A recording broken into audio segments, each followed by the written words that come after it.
is no big deal. It should be a celebration. It should be a party. So with that, those good thoughts,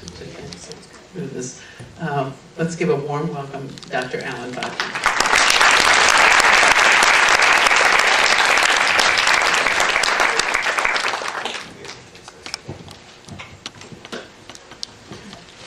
Good afternoon.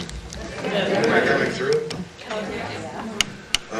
What a wonderful group of people. I love hearing your stories each time I come here. You would think that people who've come close to death would have a lot of sadness and so on. It's actually, I always find it most uplifting to hear everybody's stories here. Of course, there are also people here who are in the midst of suffering from a tragic loss, and I hope that what you learn here today eventually be of some help to you. It's also nice that I heard 3, 4, or 5 EMDR therapists in the group. I think that's great. I hope you see some value in this, and if you do, we have a lot to talk about. A number of people today mentioned the loss of fathers, and that kind of hits home for me and my family right now because my father had suffered a massive stroke a couple weeks ago, and he doesn't seem to be recovering really well, and I think we're getting close to a time where we're going to lose him. And so I love you, Dad, and it's interesting hearing the people here who have had near-death experiences. Out of all the people in my family, the only one that's had a near-death experience is my mother. And she happens to be sitting over here right now.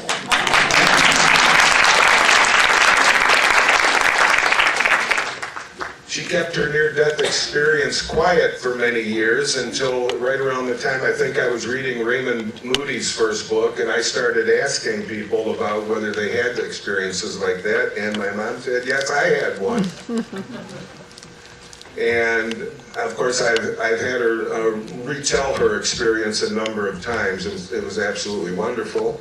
But it's interesting, out of everybody in the family, I think my mom is showing the most courage and the most wisdom around what's going on with my father right now, and I'm sure that's absolutely directly related to her near-death experience.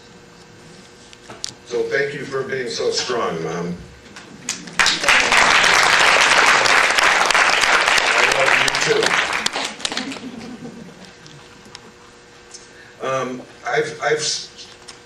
I've given a talk here a couple times over the years in the past, and the way I did that was I kind of had a whole script written out that I followed very closely, and it pretty much took almost 90 minutes, and we had only a little time for questions at the end, and people didn't get to ask the questions they wanted to ask. So today, I just have a few notes, a few things I want to make sure I hit and explain to you.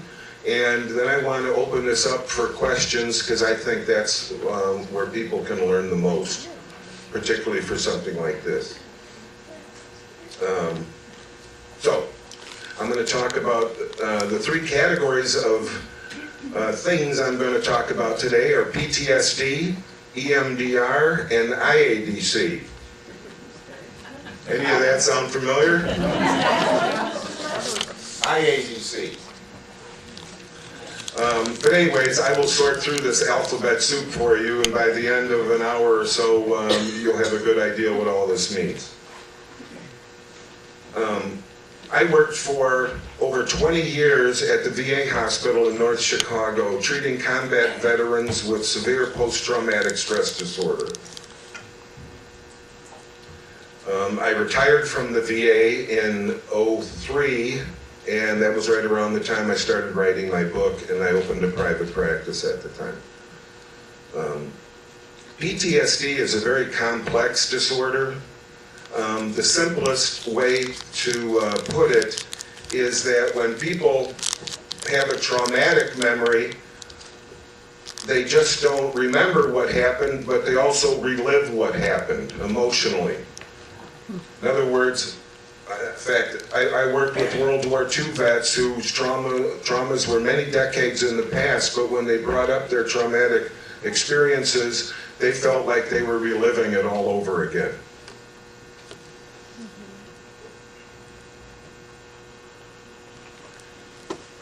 For the first 10 years or so on the VA, we used what was called a cognitive behavioral method, or specifically called exposure. The idea was to have the patient talk about and or re-experience their traumatic event in a safe and supportive environment. The theory behind it was repeated discussion or re-experiencing of the trauma should, over time, cause this intense emotional response to diminish.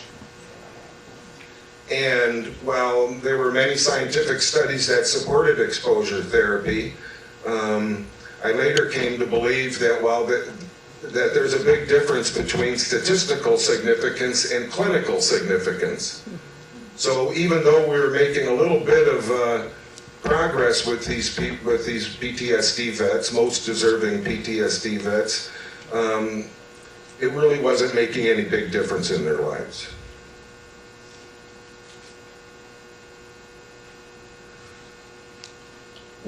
So, in some sense, our brains get stuck when we experience a traumatic event. And that part of the brain that's stuck replays and replays over the years in its original form. So, after years of very painful work, not only for our veterans, but for our staff, it was pretty much of a burnout position. Even though we felt like we were dedicated to helping these guys the best we could.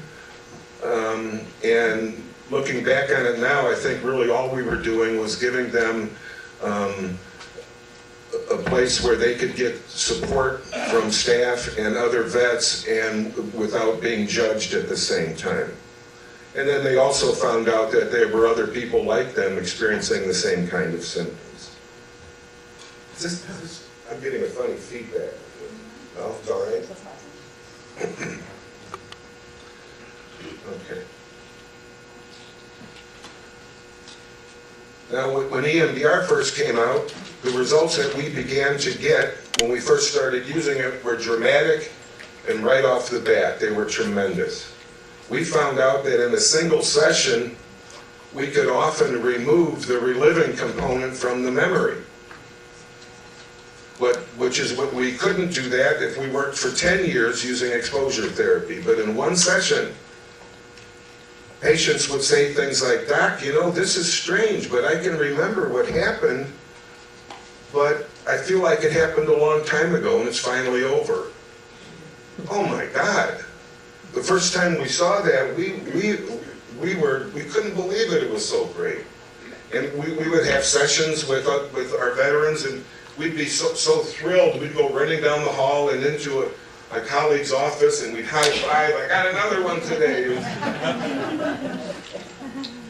Absolutely changed everything. Can you say what EMDR, what it means? Oh, eye movement desensitization and reprocessing. We call it eye movement for short. The way it works is you have the patient sitting in front of you, and while he or she attends to a certain aspect of the traumatic memory, you have the patient track with his or her eyes back and forth, usually a moving hand like this. So the patient is paying attention to something that's going on internally and moving their eyes at the same time.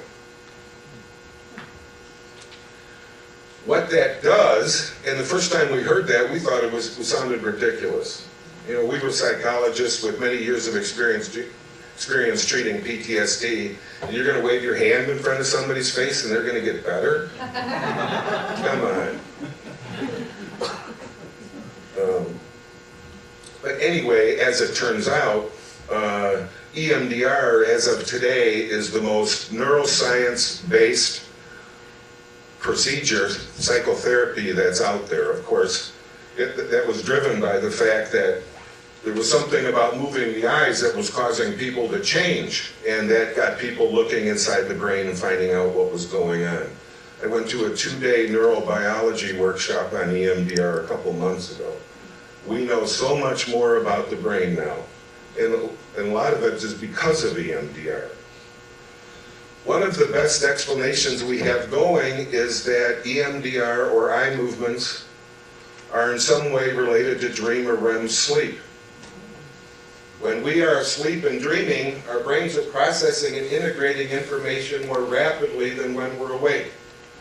And it's been known for some time that this increased processing during dreaming causes our eyes to dart back and forth, which is why dream sleep is called rapid eye movement or REM sleep. The discovery of EMDR, which is not mine, is Dr. Francine Shapiro in the late 80s. This discovery seemed to suggest that you could take a fully awake person, and if you can get her to move her eyes in a similar fashion, we can actually put the brain into that higher processing mode when people are wide awake. And at the same time, the frontal lobes and the other higher order functions of the brain remain involved in the processing, as opposed to dream sleep.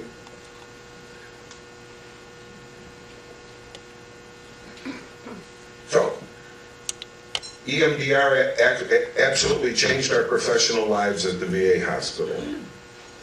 Now, there were some things about EMDR that I wasn't so thrilled about, even though it was a super-powered psychotherapy that did dramatic, wonderful things. There were some parts about the actual 8-step protocol that just didn't make any sense to me. So I started to experiment. Most of my ideas didn't work, but I hit on about 5 or 6 changes to the standard EMDR protocol that just made it work a lot better. One of those changes, and this is kind of from a psychological point of view, is very important. One of the biggest changes I made was that when people are in grief or if they've experienced a trauma, there are generally a variety of emotions that go with that. For example, if a traumatic death is involved, there's often sadness, or there's always sadness, there's often guilt, and there's often anger. And people have irrational cognitions. They don't think logically or reasonably about the event. Well, traditional approaches emphasize different points in that. Some approach trauma therapy by trying to change the way a person thinks. I think that's absolutely the least likely thing that's going to provide anybody any help. People don't suffer from trauma or grief because of irrational thinking, and you can't think your way out of it. You've got to process the deep emotions. Well, I came up with this thing called core-focused EMDR, which means I also ignored the outer layers of anger and guilt, and I went right after the sadness.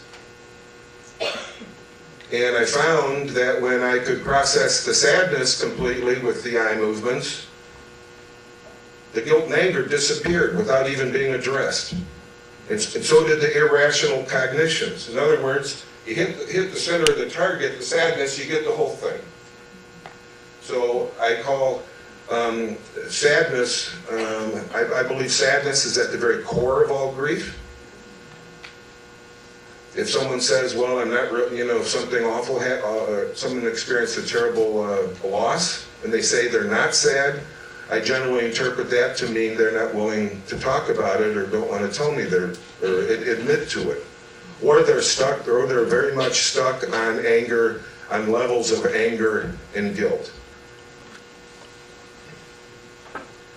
So actually, when I was at the VA, I literally, when I was doing this, the sessions lasted 10 or 15 minutes and we were done. Simply went right after the sadness, the core sadness, or the other core emotion that needs to be directly addressed is fear. And of course, some traumas have both fear elements and sadness traumas. You're afraid you're going to die and someone else does die. Psychologically, that trauma is really two traumas, and each of those core feelings need to be treated separately.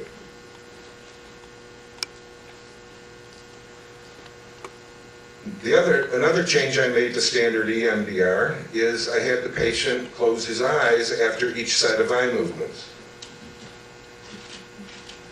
Now, the only reason I did that is patients I worked with who spontaneously closed their eyes did better. So I started instructing all my patients to close their eyes, and then everybody started doing better. But I also didn't realize where this was leading me, because the closing of the eyes was important for the next thing that happened, which I completely and accidentally stumbled on. I was working with a Marine named Sam, and he became, and this is in my book, it was the very first case I did accidentally. I was working with Sam, and he became very close to an orphaned Vietnamese girl at his base camp. And they developed a very strong father-daughter relationship, and Sam had plans to bring Lee, her name, home and adopt her. In fact, he had even called his wife back home, and she was all for it. But anyway, he didn't know that there was no way the U.S. military was going to allow that, but that's what he thought. So I'm working with Sam, and I'm working on his core sadness, and he's shaking violently in his chair, and he's sobbing. I think he almost fell out of his chair at one point, and my job at that point is to keep him processing. Good job, Sam. Good job, Sam. Stay with me. Stay with me. Attaboy, attaboy. And I coached him through the processing of that sadness. And the sadness eventually came down, and he closed his eyes. And I just sat there looking at Sam.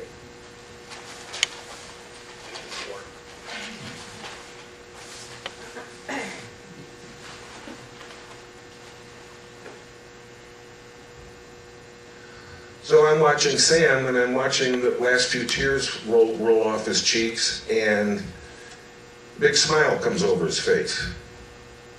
I thought that was odd. And when he opened his eyes, he told me that Lee had appeared to him as a grown woman dressed in a beautiful white gown with long, beautiful black hair and surrounded by the most beautiful white light he's ever seen. He also said they talked to each other privately. Sam said, "I love you, Lee," and Lee said, "I love you too, Sam," and then Lee reached out and gave Sam a hug.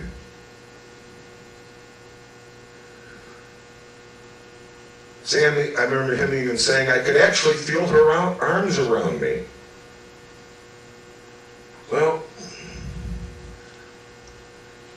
that was a wonderful thing that happened looking back on it, but at the time, I didn't know what to think. As a matter of fact, I thought Sam had hallucinated, which is not a good thing, given the intensity of the emotional stress he had just been through. I thought he may have just psychologically deteriorated. I was worried. But anyway, he sort of skipped out of my office full of joy.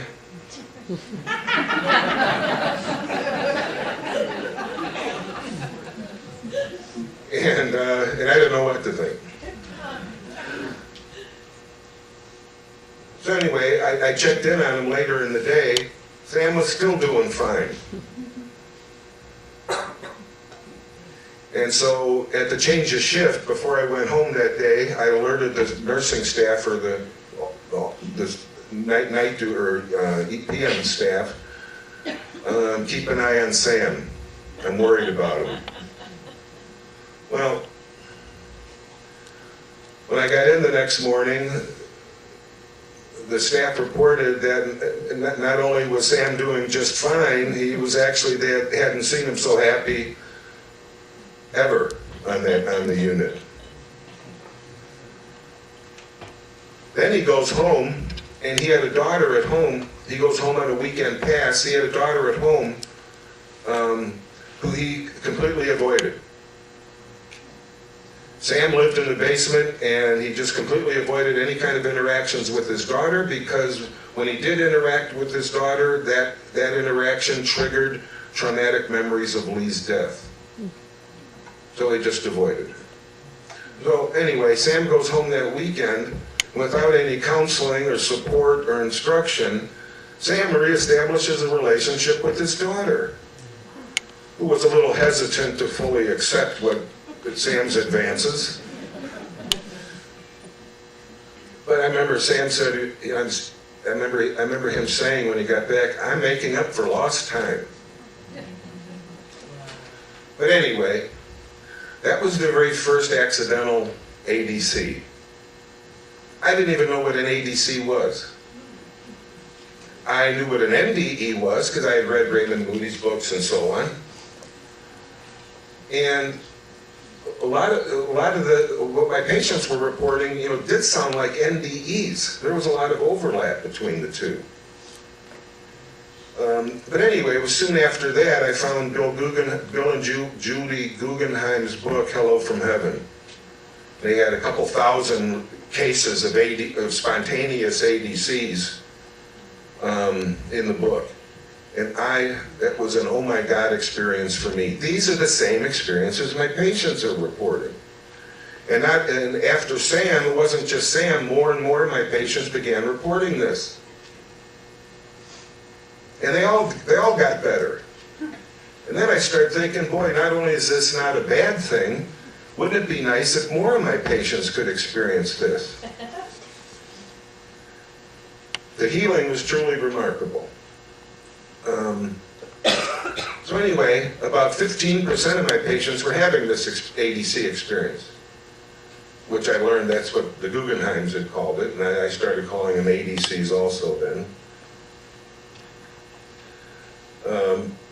Other patients were reporting it. About 15%. So I had 15% of my patients were reporting this ADC and 85 were not.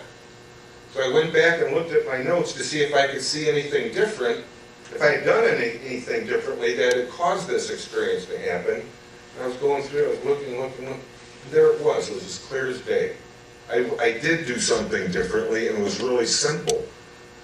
I offered one more set of eye movements without any instruction. No suggestion, no nothing. Just here, have another one. And then they would close their eyes, and then this very natural experience would occur. Oh, after-death communication, it's an experience that people believe involves some kind of connection or communication with the deceased person.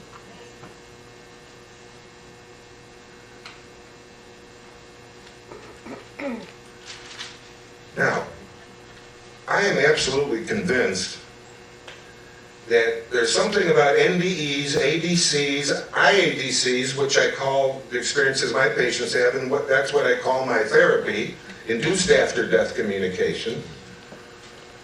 And there's something called nearing death awareness or deathbed visions, NDAs or deathbed visions. People before death frequently report, similar kinds of experiences. I am absolutely convinced that out of all the evidence we have, for the afterlife hypothesis, NDEs, ADCs, NDAs, and IADCs. Could you go over that again? I don't think I can.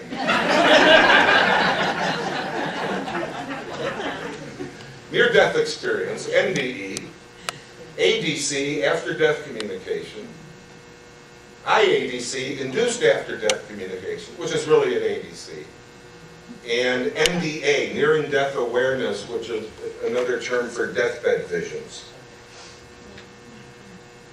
These are experiences that occur spontaneously, except for my IADC, occur spontaneously without expectation. They come out of nowhere and they happen under a variety of different circumstances, and pretty much everybody's reporting the same thing.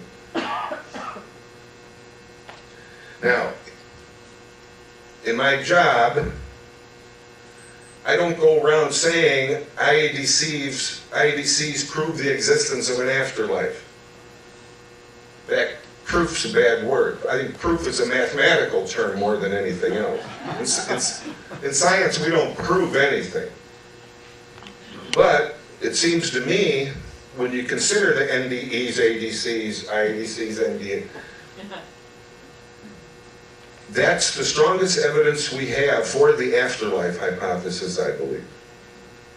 Now, people ask me, interview me, and go, "Doctor, what do you think? You think people are really talking to dead people?" And so on. And my answer is always, "Why are you asking me? I'm a psychologist." Go ask the people who have had the experience. The people who have had the experience are the only ones that can give you a truly informed opinion of that. And it's the same for you who have had NDEs. I imagine you've had doctors trying to talk you out of it, saying you hallucinated, but to you, you know differently. It's the same thing when people experience ADCs. Somebody gave an example, I forget who today, when we were passing around the microphone, he had an ADC during sleep and was absolutely convinced that was real.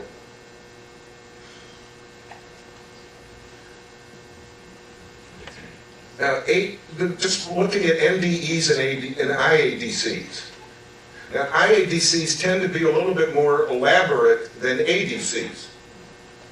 Because spontaneous ADCs kind of come and go. It's like you're driving down the street and the car passes, you go in the other direction, and so, "Oh yeah, I know that guy." That's kind of how some spontaneous ADCs are. They're real fleeting like that. Well, in IADC, it's more like inviting that person over for lunch. You can sit down and have a conversation. Once you induce the experience, it's very easy to induce it again and again and again. You keep going back. I'll ask my patient, do you have anything you want to say? Do you have any questions? Okay, let's do that. But there's no suggestion involved. As a matter of fact, I have two approaches. One is my formal approach. I see people for 2 days on Saturdays and Sundays, and that's generally enough time to get through one major loss or trauma. But people come in with a lot of expectations, especially people who have a lot of beliefs about the afterlife. In fact, those people are harder to work with. Atheists are easier. Because when it gets to the point of inducing that state of receptivity where this natural experience can then happen, you can't force it or make it happen, you just kind of let it happen. If you have a lot of strong beliefs, those expectations and beliefs get in the way of that getting in a receptive mode.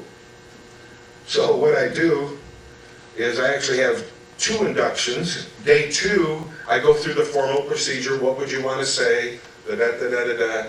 But on day 1, when I have an idea that all the sadness, all the main pieces of sadness have been processed, I do my induction, which I call my sneaking up method. Which is, if the sadness is coming down, people generally feel very peaceful. They're feeling good. How you feeling? I feel I feel a lot of relief. Good. Notice that relief and just go wherever it takes you.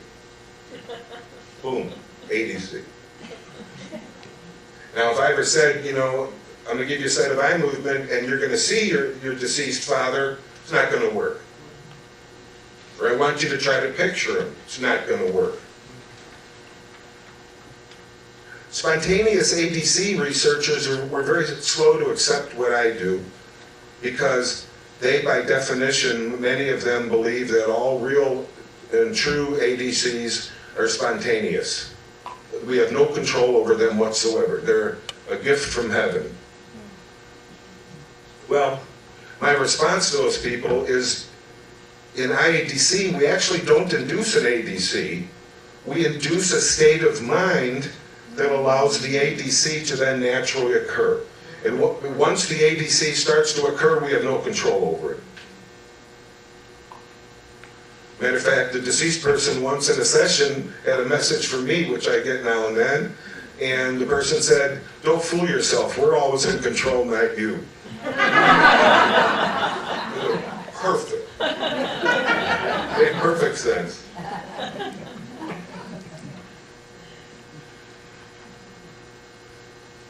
So, My interest in what I'm sure of is this heals people in grief, traumatic grief, normal bereavement. It heals people to a degree that we had thought was not possible. And there are hundreds of other trained IADC therapists out there who I'm sure would say the exact same thing. So I don't want to get distracted by saying I have proof of the afterlife and get on this and join the battle between the believers and the non-believers. I want nothing to do with that. Go talk to my patients, see what they think. And plus, I don't see it as my job as a psychologist to put my beliefs onto people I work with. People come in with their own beliefs and should leave with their own beliefs and make their own decisions about that. It's not my job to convince people of what I believe. That's not what a psychologist does.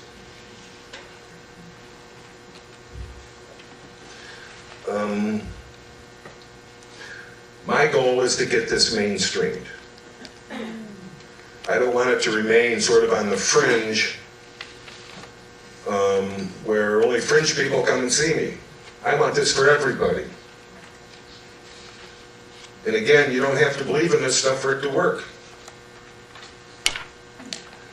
So what I need is science behind this. My very first article came out in the spring 2000 edition of the Journal of Near-Death Studies, and I think Diane has had a copy of that on her website for years.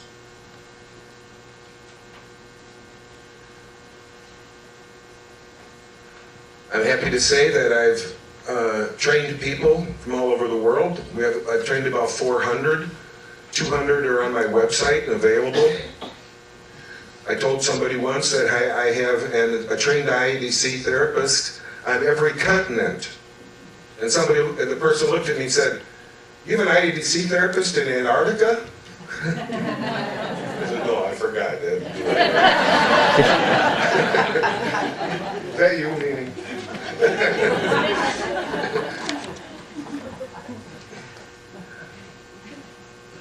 I want to get this mainstreamed, and I'm happy to report that we are getting some science behind it as we speak. I'm happy to report that there's now an Allan Botkin Institute in Saarbrücken, Germany. IADC is big in Germany, just like Jerry Lewis was big in France.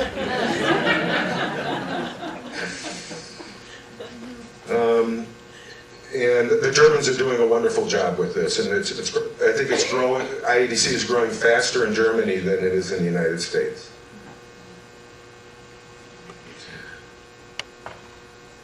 I have 2 studies that will soon be out in the Journal of Near-Death Studies, and I'm going to talk about those a little bit.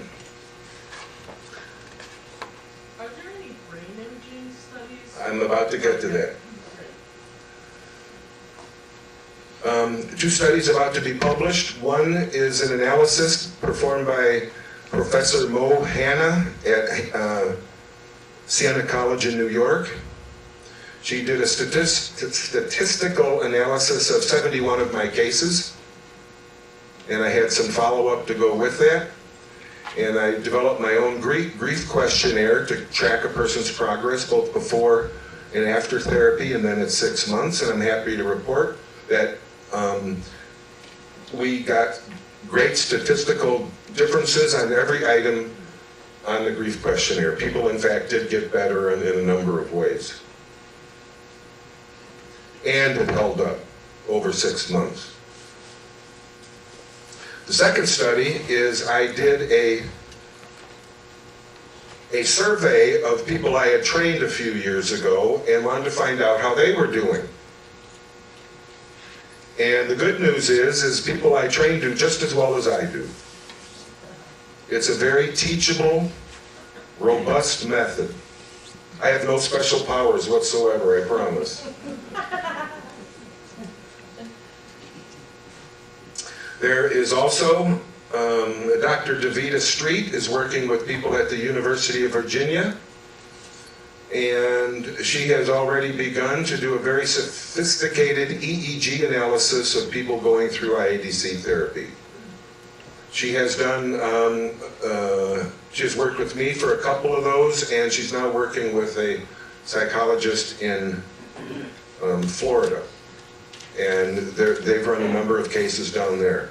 So we're going to get to find out what's going on inside the brain when people are both processing their sadness and starting to feel better, and what's going on when people are having these after-death communications. And logically, if it's the same phenomenon, but from a different point of view as an NDE, we also logically can maybe learn some things about the NDE experience, which of course is very difficult to induce and very unethical.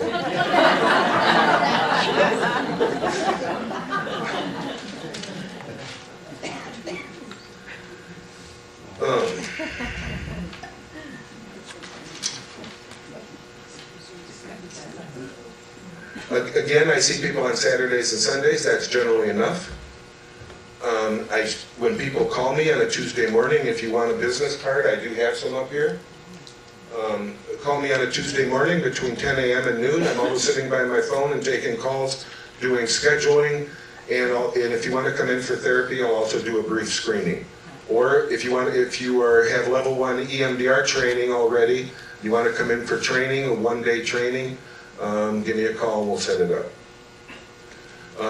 When I do screen people, there are some reasons why IADC is not appropriate for that person.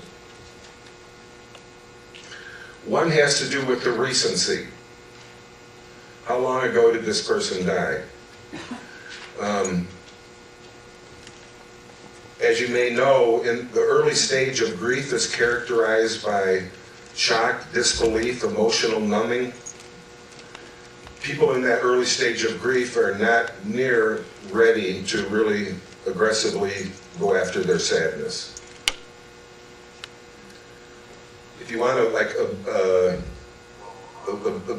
baseball figure, I would say generally 6 months is a cutoff, but some people are ready at 3 months and some people aren't ready at 8 months. It all has to do with the availability of the person's sadness. People who lose children, it's oftentimes more complicated. There are more pieces of sadness that need to be worked on, and even in those cases, sometimes it even makes sense to wait a year. The other issue is depression. You EMDR therapists out there know that it's very difficult to do EMDR with somebody who's depressed, because it's like 3 steps forward, 2 steps backwards. It's like trying to get somebody to run a race and they have a ball and chain on their ankle. So now, when I talk to people, some people say, well, how do you know it's depression or grief? I mean, what's the difference? Well, the symptoms overlap quite a bit. People who are depressed feel sad, people in grief feel sad, and so on and so forth. But I am convinced that they're actually 2 completely separate causes. Grief is a psychological response to a loss, and I believe depression is biochemical. And my favorite question to ask people to make that differential is, are you able to enjoy the experiences you used to enjoy before so-and-so died? In other words, if a woman played tennis 3 times a week and loved playing tennis before her son died, if she's only in grief, she may be out there playing tennis and find herself, even if only momentarily, getting caught up in the game and enjoying herself and laughing, and then she'll go sit down and think, oh my God, and then she'll start thinking about her son and get sad and start crying again. But people in grief have those moments where they can break out, because it's a psychological response to a loss. Depressed people, however, are flat across the board. So if people are depressed, and I find that out when I do the screening, then I advise they get on a good antidepressant, and I do have some favorites I advise people to get on. Matter of fact, if they are on one of the older antidepressants, I say, ask your family doctor to try you on this one. And then I say, after you come and see me for IADC therapy, you may not need to stay on it. But while you're working with me in therapy, you can't be depressed, because it's too hard to make progress. I remember it's almost impossible to get somebody depressed to process sadness and then have an ADC. And I remember I worked with somebody who's real depressed, and he had an ADC, And he's like, so what?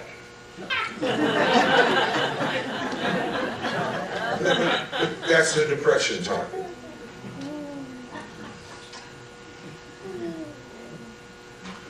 The other thing is it's very important that when I work with somebody that I am always working on the most distressing issue first. EMDR therapists know that if you work on an issue that's less distressing and you start to do the eye movement, you're going to pull up the most distressing issue, so you might as well plan on it and go in that direction.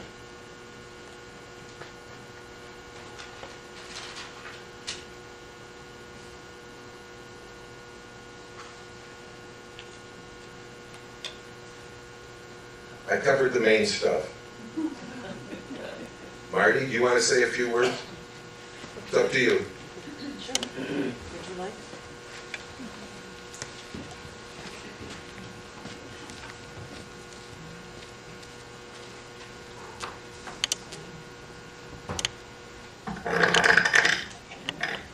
So I told you earlier that I did go to Dr. Botkin just 3 weeks ago. And I just had, it was just life-changing. It was such a great gift. I'm not new to grief. I've lost 2 husbands and both my parents and various friends. But then when I lost my son, it was just really to cancer, you know, and I had to nurse him. It was too much. And that was 4.5 years ago. And so in the fall, Julia Asante came here. Many of you remember Julia Asante. Her book, The Last Frontier, is a very important book. And Dr. Botkin was mentioned when she was here. So I looked him up on, and I bought one of the DVDs of your previous talks and decided to go and try this. Julia Asante's book is called The Last Frontier, and I think it just describes this approach where you're at so well. I mean, to me, this is like, Dr. Botkin's is like Christopher Columbus. You know, it's a new world. It's a new world. This is the unexplored world. It's the world it's the frontier that human beings have been afraid to work with and to explore. And I'll tell you why. I think we're ready for it now. We're approaching readiness because of meditation. Because meditation is becoming so popular, and that is a very good groundwork for you to experience that you are more than your body. You know, in any kind of meditation, what you do is something you tries to stop your mind from working. It tries to quiet your mind. And I've done focusing too. In focusing, we talk about self and presence, and that's me looking at my experiences. I've learned from this that the mind really is a computer. And I am not my mind. I use my mind. I use my mind. And so the more that you or any of us can experience this, that we are consciousness. And we do this in meditation without, you know, we put the body to sleep, so to speak. The body gets quiet, and then we quiet the mind, and then unfortunately in meditation you just sit there and do nothing. But yeah, that's the goal, of meditation, is to empty your mind. And they're missing the point. Then you go on, then you're open. And that's what this eye movement thing, simple as it sounds, does. And to me it was like loosening up these images. The images we get from something traumatic are like a photo. We took a photo, and we keep looking at it and remembering it, and we build it up with emotions, like building a snowman bigger and bigger, and judgments. It was terrible, whatever. And it just gets stronger. And the eye movement thing, while you're experiencing whatever it is, and you're doing the eye movement thing, it was just like brushing it away or erasing it or shaking it out, so that you could just be there with that particular moment and in the past and be free. You could be free now, and once you're free, that's when the communication comes from. I think it's important not to call these people in our lives dead, because there's nothing dead about the non-physical. They're not dead. They're just non-physical. And so I had five different experiences in which my son spoke to me. He had a wonderful sense of humor in this life, and in the other life he had a wonderful sense of humor. And so I don't want to tell you every single one of them, but let's see, I will tell you one that was very helpful. Dr. Botkin said, after I had done various other ones, he said, what else? What else do you remember that you're dealing with about your son? I said, well, I remember, my body remembers being exhausted and taking care of him. I was just exhausted. And I remember the loss of my time. I've spent a lot of time taking care of him, and then after he died, cleaning up all the stuff, and I've done that with other people, and it's like, those are real losses, the loss of my health, and my own health and energy and my time. So we did the eye movement while I sit in this, being with this feeling. Then I closed my eyes, and my son was there, and he was filling me up. And in the first experience with him, one of the things he did was I saw him going up into the light, but then he came back down. And he said he can do this anytime he wants to refresh himself. He goes up towards this light, and he filled again with energy and love and joy and enthusiasm, and then he can go do what he wants. And we found out later he's being very creative. But he said he can do this for me, and that he does do it for me sometimes, that he fills me up. It's like filling your gas tank, is what he said. And so in this instance where I was remembering how tired I was, I felt him filling me up, and I felt so good. I felt younger and younger and happier and stronger, and I didn't want to stop, and I didn't want to come out of this and have to talk about it. I just wanted to stay there. So that was one. So then the very last thing we did was Dr. Botkin asked me if I would ask Tom a question for him. So I said, sure. And so he asked me to ask Tom what he's doing now. You know, Tom seemed to be very creative in various things he's doing. What exactly is he doing? So the first thing he said, I saw him, he said, I'm trying to learn how to walk on clouds. And I saw his foot going through a cloud. And then he laughed and he said, I'm just kidding, of course. But then I saw him in a white gown with a halo. And again he laughed and he said, it's just a joke, I really mean it. But then I saw a group of people by him, and they were all in white gowns with halos. And again, they were all laughing. He said, it's just a joke, but the truth is, we are a choir. We are. And he said, you know how in our reality here, when we have choirs in the European tradition, we generally throw ourselves into a category of bass, tenor, alto, and soprano, right? You know, you just choose one of those you're kind of close to.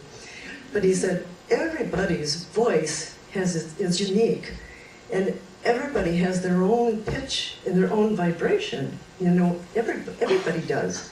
Maybe you notice that you can, even on the phone, you can kind of tell people by their voices. And he said, we are trying, 18 of us, trying to sing all together, being true to our true pitch, our true vibration at the same time.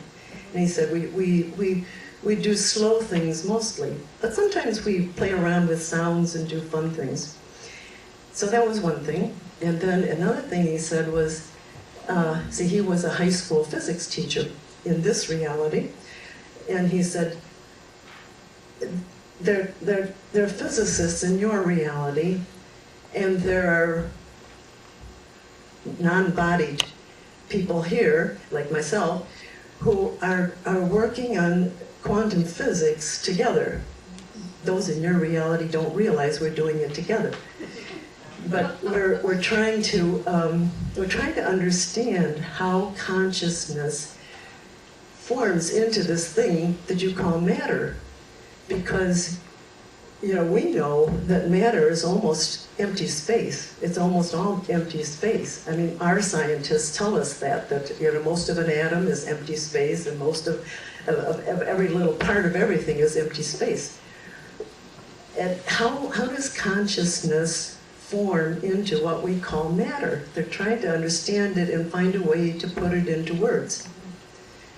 And he said, it's awesome. He said, the smallest part of consciousness, the smallest part of existence is conscious. And he just had the greatest respect for these small, tiny units of consciousness, which are conscious.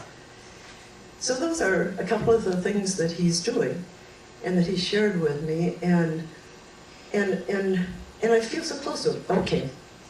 I didn't want you to upstage me. Okay.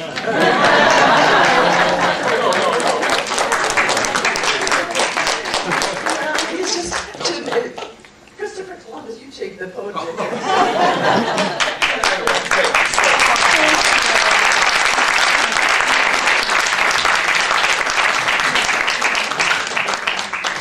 Thank you so much, Marty. By the way, Christopher Columbus wasn't the first here, besides the Native Americans. The Vikings were way ahead of them, or him, and Raymond Moody was way ahead of me too. If you're familiar with his book Reunions, he uses a method based on ancient practice of the ancient Greeks called the psychomantium. It's a darkened room with offset light and so on, and about 50% of people that go through that experience some form of ADC. IADC is a little bit more, it's a little more rapid, a little more reliable. On the average, the last study, the Siena College Journal of Near-Death study, on my 71 cases, it was 79%. And when I did my IADC survey with people I trained years ago, they reported a 75% success rate in terms of inducing ADC. Yeah, first. Two quick questions. One about brain imaging research, what's being done and where you're trying to take it. And Yeah. two, the patient's capacity to maintain IADCs after they've had the EMDR. Okay. Could you repeat the question? On their own, I mean. Okay, the first one was about neuroimaging, what's going on there. And I mentioned the University of Virginia study. We're running subjects, but we don't have any results in yet.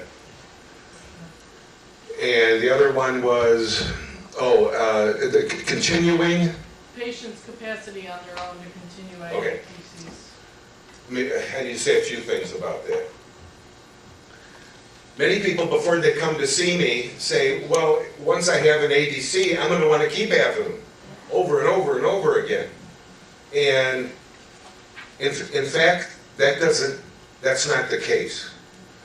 When people are sitting in the office and they experience this ADC that's so profound and healing, they have no need to go back. They change their minds on that. Now, sometimes people don't have an ADC with me during 2 weekend sessions, but because their sadness has come down so much, they oftentimes go home and have a spontaneous ADC.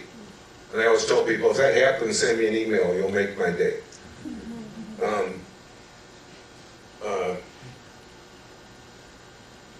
Sometimes people have an ADC, and a continuing ADC, and don't want to have it.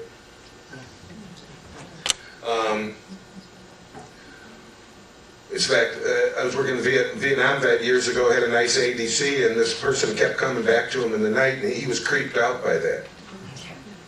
And so I said, well, the next time he shows up, you tell him that he makes you feel uncomfortable, please stop doing that, which he did, and it stopped. Another one of my favorites is a guy who was working on the death of an uncle who was like a father figure to him. And in the ADC, the uncle was standing there smiling, and next to him was the dog that my patient had grown up with too. And the dog just sat there and while the uncle and my patient talked. And then the ADC ended there. And my patient comes up to me the next morning because all night something was jumping on me. I didn't tell him what I thought, but I had an idea what that was. So we took him back to the ADC, and there was a dog, and so we played with the dog licked him, and it was jumping on him. And then my patient said, sit. And the dog sat and stopped jumping on him. I have three questions, and you answered it a little bit, and that is for the grief of pets. Do the pets, ever give messages? Okay. Okay, let me answer one at a time. I can't remember all. Okay. In the work I do, pets are still pets. In other words, kitties purr and rub their face on yours, and dogs bark and lick you and jump on you and wag their tails. The love is still there and very strong, but we haven't had a case where a cat would sit down and espouse quantum theory. And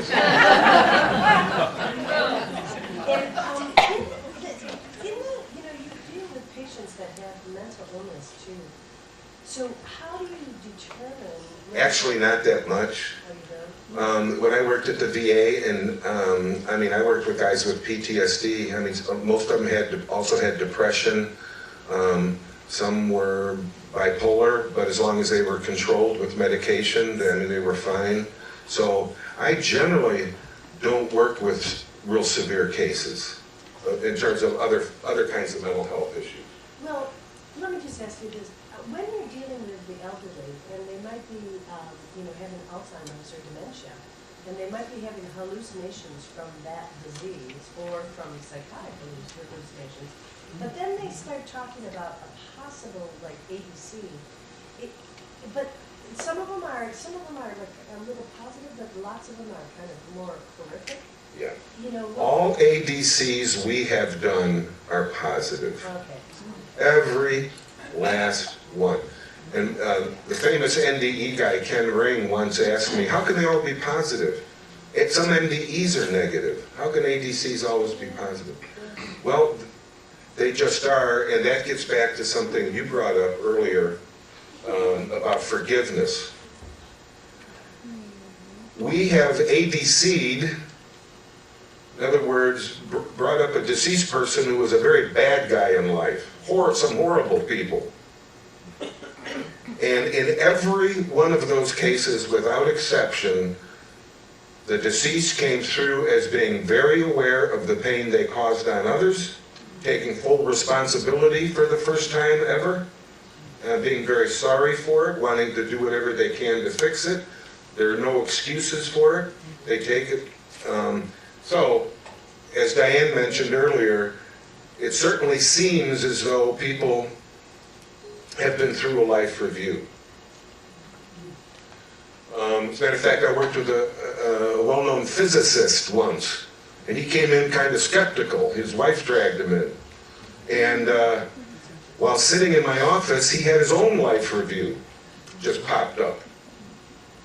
That's only happened one time. In another case, I was working with a German woman whose uncle was a German soldier in World War II. He was a Nazi, and she felt bad about that. Well, in her ADC, she viewed her uncle responding to his own life review and feeling the pain as a result of his actions and so on. In other words, he didn't get away with anything. Her uncle was dealing with it. However they do that, I'm not sure. Oh, by the way, another similarity between NDEs, I don't know if I said this yet, and IADCs or ADCs, are these beautiful, rich landscapes. Did I mention that? No, it's not that. You know, I've read a lot of NDEs, and this happens frequently in IADCs. People find themselves in a beautiful field with ponds, beautiful trees. One person said everything was so beautifully green, but it was the greenest green I've ever seen. Plants and so on, and trees seem to radiate their own inner light. No snow?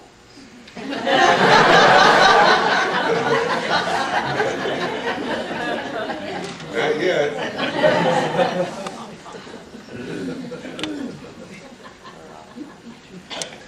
You were next. I'm wondering if with your IADC technique, is the grief and sadness an essential component in triggering the experience? Or if you have relatives that might have died 20 years ago and they were fun people and you've long since processed their passing, but you might just like to say hi again and how you doing, would that work? I get a number of calls like that, and people say, you know, gee, I really don't have a loss in my life, but I lost my grandmother like 45 years ago, and I was sad at the time, but you know, I'm over it. I don't have any more grief. Well, when those people come in, generally what happens is I start giving them eye movement, and they're crying. They didn't realize that they are still carrying this sadness over all those years. People can do a good job of keeping those emotions contained, and then they can easily get pulled up. Now, I'm not saying, in some cases there may be none, but in almost all we've done like that, there was sadness they didn't recognize. I was an exception to that, Allan. That I believe. You're an exception to a lot of things. Yo. I'm sorry, I'm losing track. Yeah. Would a person who has epilepsy be a deterrent in you doing a case of an IADC? That is a person having epilepsy? Yeah, if somebody who has epilepsy, would that be a deterrent in you doing? That was a concern when EMDR first came out, that epilepsy would be a contraindication for eye movement. And the EMDR people looked at that very carefully, and they had no reports of eye movements triggering a seizure. Yeah, I had a couple more technical questions. You know, I had the EMDR training in 2001. Good. But as I've been watching the field, it seems like it's being eclipsed by other things. Yeah. And Edna Folt, I remember even back then stating, and she still maintains, that she felt that EMDR was nothing more than exposure therapy just done in a... Would you say Edna Folt did said that? Yeah. Yeah. And currently now the VA is using some new stuff that she's doing that's more exposure therapy related. So where does MDR fit now where new therapies are coming up with trauma and... Yeah, you probably heard me talking at the beginning. We believed we were doing a form of exposure therapy for years. And the gains we made were so minimal. Now, it's hard to imagine an exposure therapy that works better if exposure is the therapeutic ingredient. I mean, if it's just exposure, you know, with eye movement, of course it's, you know, Edna Folt and those people say, well, you're just using a form of exposure. Well, geez, I mean, if you're a clinician and you see the difference, I mean, you can expose somebody to a traumatic thing and it'll likely fire up that relieving component and they won't sleep that night. If you eye move it, they go take a nap. I mean, the difference is huge. Another one? Technical? That was it. Okay. Yeah, I think. I was wondering if you've done, I'm sure you have, but a lot of work with people who are grieving someone who's died by suicide. And Yes. if there's anything at all that's different about their experiences from the others. The only difference that I and other IEDC therapists have noted is that those who have suicided, first of all, they didn't accomplish what they wanted to accomplish, which was to, to get out of their pain. Because when they suicide, they end up hurting a lot of people who cared for them. And now they have that additional issue to deal with. But in IEDC therapy, when you get that kind of communication going, that can be dealt with and resolved. I got it. I have one more question. Were you Yeah. complete? Huh? Were you complete with what you just said?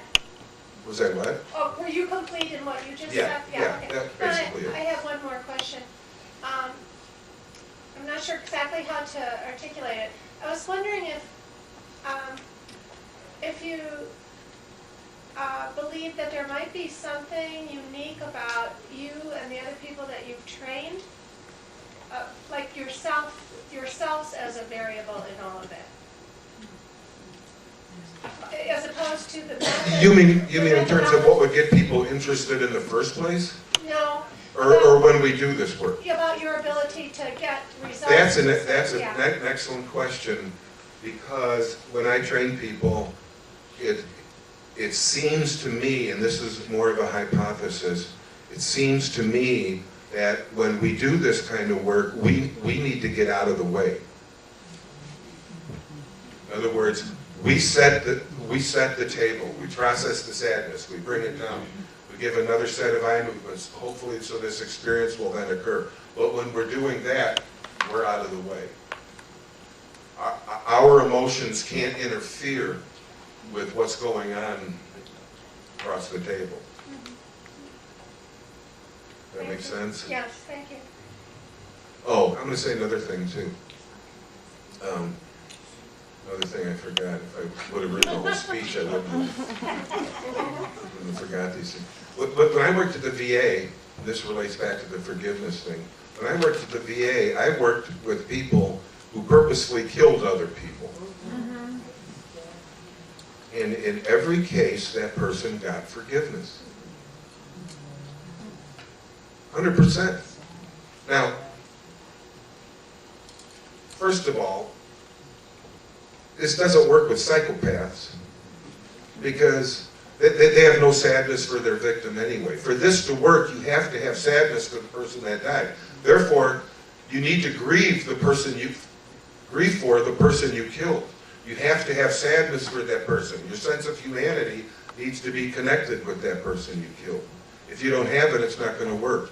And it's not an easy out, because then you really have to go through that painful grieving. For somebody 20 years ago in Vietnam, you wanted dead and felt good when you killed them. But the face comes back, the look on the face of the person you killed and all the details that, then you got to deal with. Does this technique, process, whatever you want to call it, does this work for people who experience other traumas, not necessarily one that's directly involving someone's death? You ever hear that? Yeah. No. Does this work with people who also have other traumas that don't necessarily involve death? Okay. I mentioned just briefly before that there are really two core issues when it comes to trauma work. One is fear and one is sadness. In a fear trauma, you have fear that you or someone else is going to get hurt or die, and a sadness trauma, someone dies. That's the only difference. Now, I always do the component first that's the most distressing. You always work top down. Worst first is the principle of IADC. So if a person has other traumas, that's fine. As a matter of fact, when I was at the VA, some of these guys had like 25 traumas. That's fine, as long as we're doing worst first and work our way down the list. Yeah. So, have you ever done this work with somebody and had them go into a past life? No. Never. So do you guide them? Is there any I guidance? guide nothing. And to the extent, if I tried to guide people, it would stop working, it wouldn't work. If they try to guide themselves, like I said earlier, that if people have beliefs and expectations and they try to steer it, it doesn't work. You've got to be wide open. As a matter of fact, even when you go from one experience to the next and you induce another, you go back and induce it again, you never bring up the experience you were just in. You have to be wide open every time. People who meditate are very good at this because they know what it's like to slow down those thoughts that are always running in one's head. Probably the main reason why people can't experience an ADC in session, even though their sadness comes way down and they feel a lot of relief and they feel better in that way, they can be disappointed they didn't also have an ADC. But probably the main reason is some people are just filled with constant chatter. They're always talking to themselves.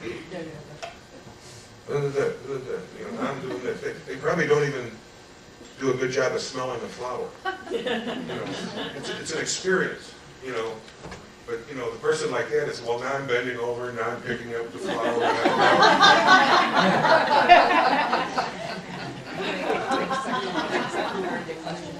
I'm sure you've heard everything. Can you, share what was the most surprising to you with a person?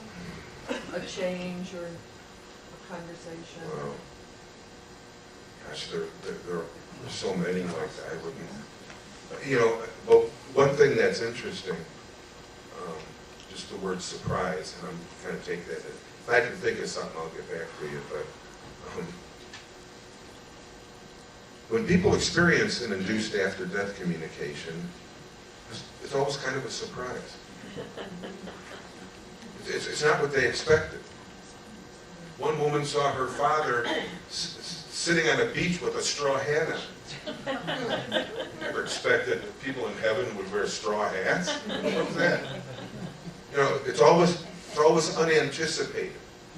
So we can't guide it like hypnosis, where you offer a suggestion, or you do guided imagery, or you're moving people along a line. You can't do it that way. It doesn't work. Yeah. Do symptoms ever disappear, such as tinnitus? Yeah. Such as what? Tinnitus? Tinnitus. Tinnitus. Tinnitus. Ringing in the Oh, ear. I couldn't hear you.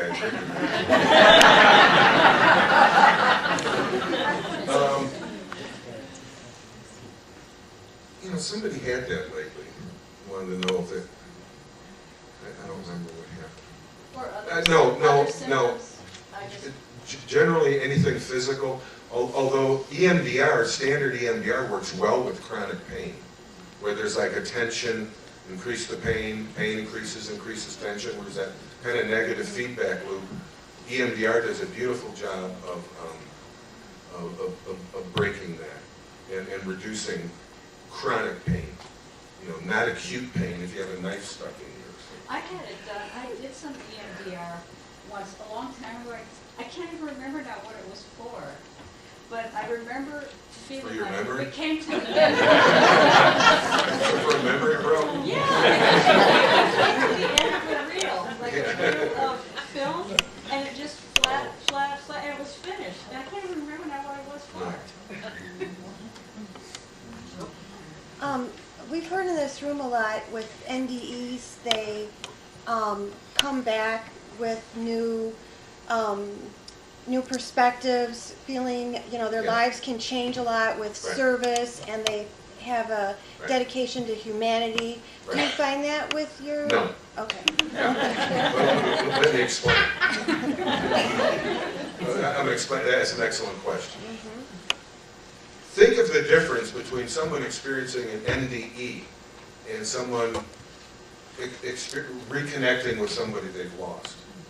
The NDE is your life. It's everything is involved in this one. Whereas when you're doing grief work and you have an ADC, that's just a little slice of life. So yes, an induced after-death communication, I've had atheists say now they believe, at least in an afterlife, they're absolutely convinced of it. So it changes that and certainly makes them feel better, but they also have thoughts that change along with it. The NDE has a much more, I think, overall wider band psychological kind of change. So there's no like communication of the cosmos, or they're not given any you know, higher knowledge that a lot of NDEers. You know, that creeps in now and then.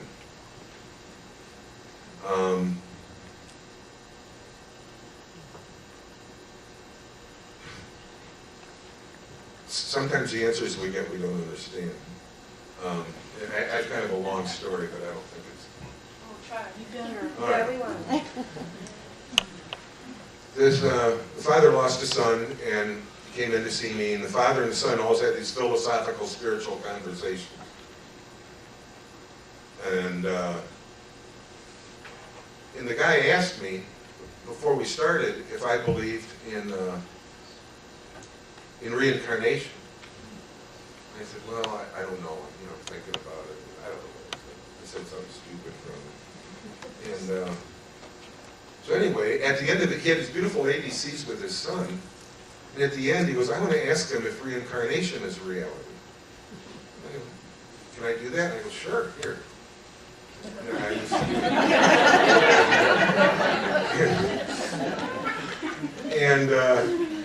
And he's sitting there with his eyes closed and he's laughing. And he's enjoying whatever it is that's going on. I can't wait to hear this. So he opens his eyes and he says his son showed him a series of pictures to answer his question. Now here's the series of pictures. I don't get it. My highly intelligent friend, Dr. Grossman, got it. He couldn't even explain it to me, guys. I still can't get it. First picture, there are 10 people in a room, and there are 9 doors. And those 10 people exit through those 9 doors. And they move into the next room, and now those 10 people are in a room, and it has 8 doors. 7, 6, 5, 4, 3, 2, 1, and in the last image, all 10 people are going through the same door. Is that parallel universes, or What's that? parallel universes? I don't know. It sounded to me like the opposite of reincarnation. It's like it's the many coming to the one, as opposed to some kind of original energy bifurcating into the many. So maybe, since there's no time on the other side, I'm looking at it wrong. Maybe I should start at the end of the story.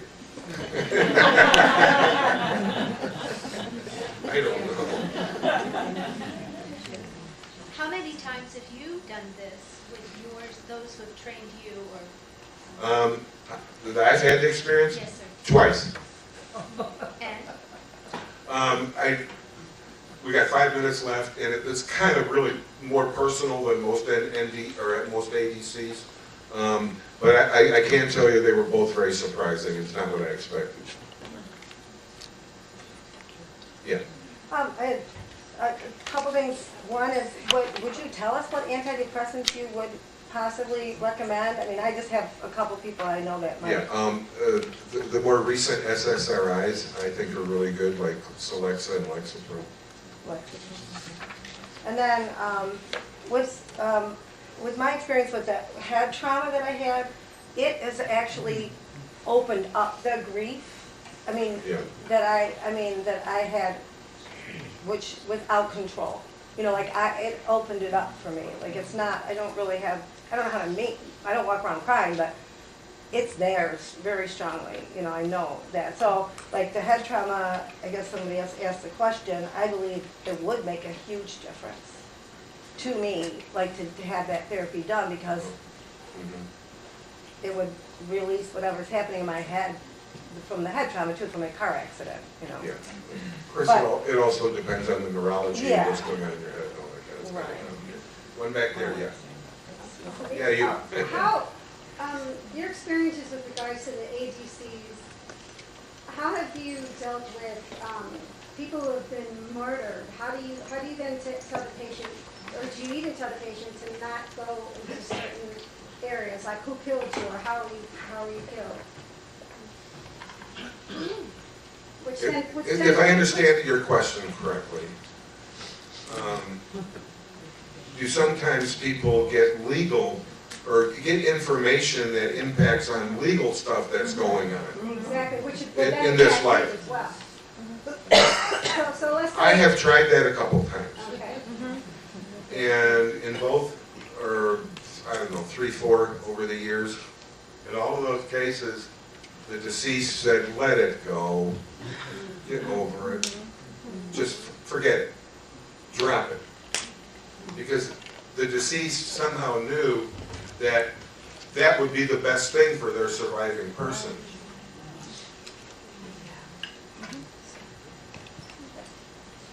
I mean, even if you can get somebody to the electric chair that killed your loved one, and it might take you 30 years to do it, you know, what did you do to your life to, you know, to accomplish that? That's kind of the way they over there kind of reportedly see us. Yeah. Do people who've lost children that are babies, when they see them through one of your experiences, have they grown? Can they talk to you? Let me start at the other end. When people are old and sick and they die, they're always young and healthy. People with severe disabilities, severely disabled, are no longer.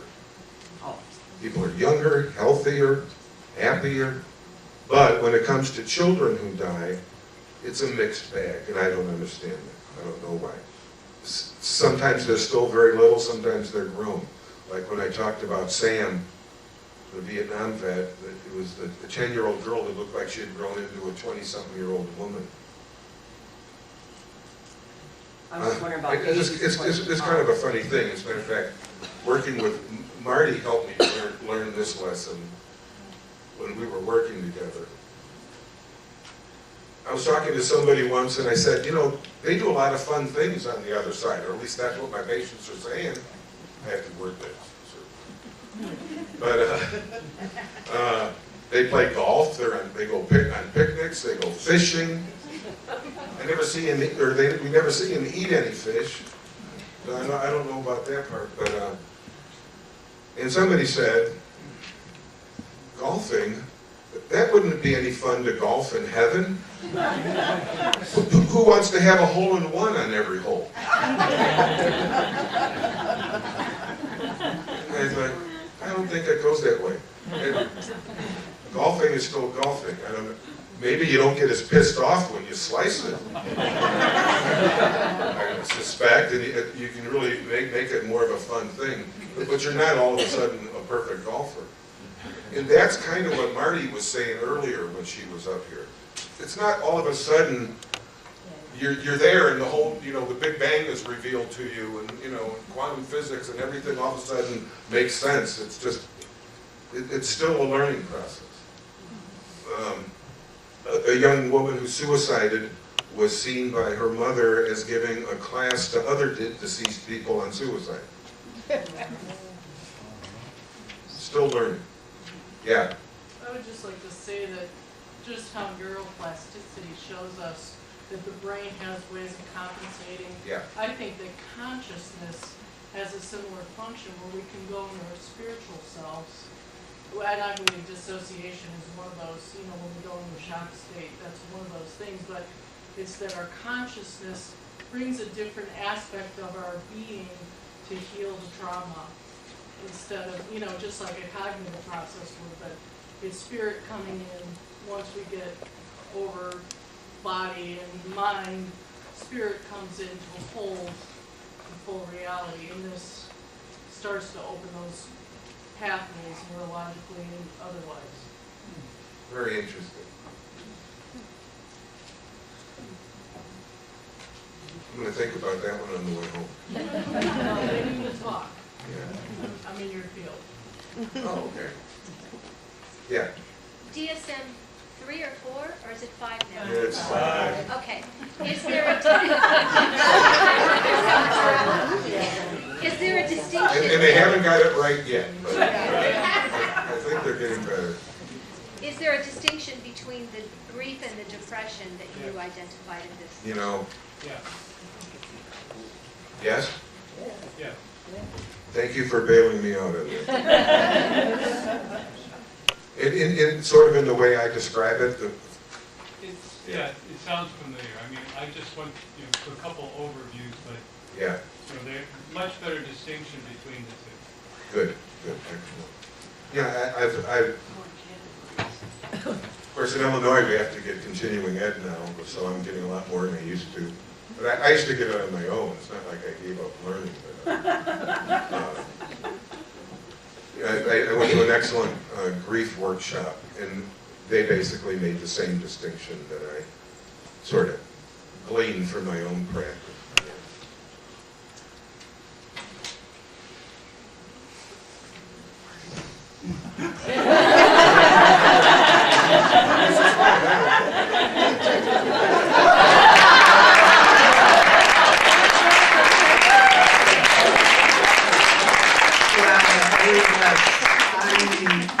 It's so wonderful to hear you again, Allan, and I still think that your work is so extremely important.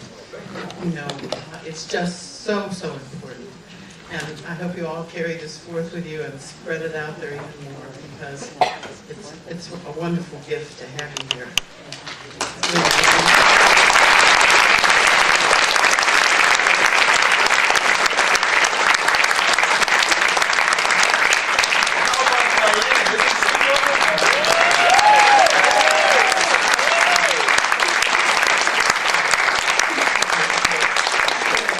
I tell people this is just why I'm here. Before you get up, just sit there for just a minute.